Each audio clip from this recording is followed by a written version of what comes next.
Why do I give of myself so freely and yet get rejected so often?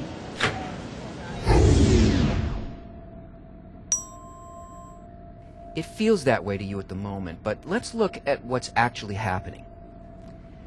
Our will to receive is a cunning force. It's always doing things with the thought of the best possible outcome for me. In the physical world, the world of egoistic desires, it's impossible to give solely with the thought of another person's benefit. Even in the most apparently altruistic outward actions, we're always operated by the principle of receiving only for self-satisfaction. Now, Kabbalah tells us that there are 4 possible modes of interaction with the single force in the universe that works in the form of either bestowal or reception. Receiving for the sake of receiving. This is an unconscious state where a person has no awareness that they're constantly calculating only for themselves. And most of us spend the majority of our time in this state because the whole universe, including our level of existence, is made from this primary desire. Nothing could survive without the will to receive, and everything that we perceive around us is made from this and nothing else. The next mode, giving for the sake of receiving, is a new calculation based on seeking pleasure from apparently giving to others. This is how our society functions, with its laws and its customs of interaction.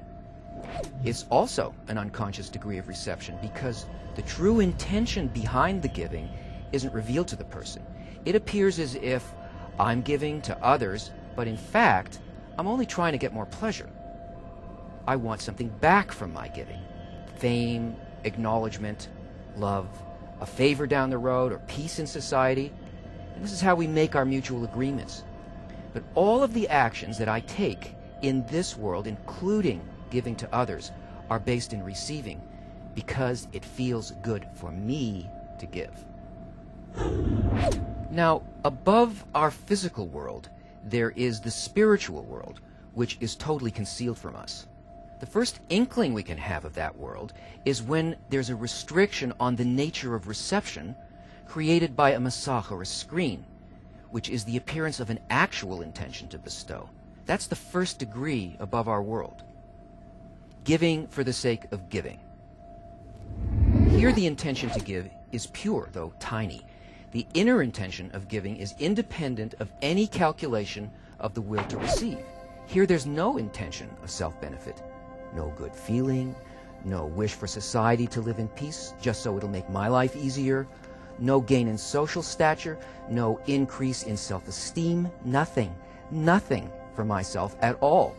Now who can say without any self-delusion that they've ever really done this? This form of bestowal never brings any kind of pain to the giver because there's no desire to receive anything, so you can't be empty, and therefore you can't suffer.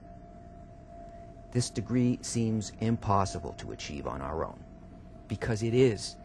Our nature is one of total reception and can do nothing but calculate for self-benefit.